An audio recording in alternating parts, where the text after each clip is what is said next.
There are two poles to the American foreign policy debate. One is values, essentially the quality of life within a country's borders. And then there's interests.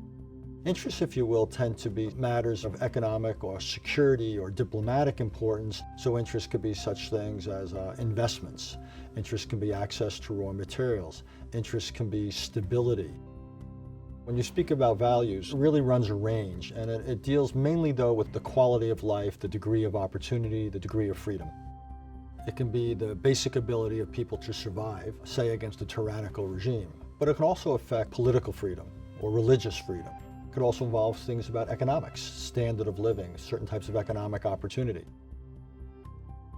This fault line of interest versus values can really be traced back over a century ago, say Woodrow Wilson, in the aftermath of World War I. How much, again, should the United States focus on the right of so-called self-determination, as opposed to where to draw lines and how to keep countries from going to war?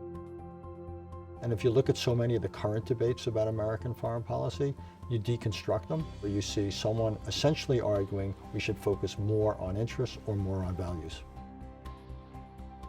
In this period of history, I would actually argue that it's one of the more complex, that there's more countries that are neither, if you will, permanent friend nor permanent foe, that it places a real premium on diplomacy in ways that we haven't seen, say, in our earlier periods of history, which tended to be more fixed and less dynamic.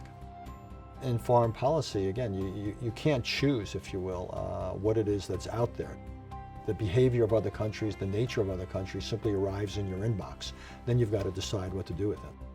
Take Egypt today. Should the United States be focusing on the restoration or movement towards full democracy in Egypt, or should we concern ourselves most with how the Egyptian government acts, say, against terrorism, or its willingness to embrace peace with Israel? So there is always, I would argue, something of a tension or a trade-off between interests and values.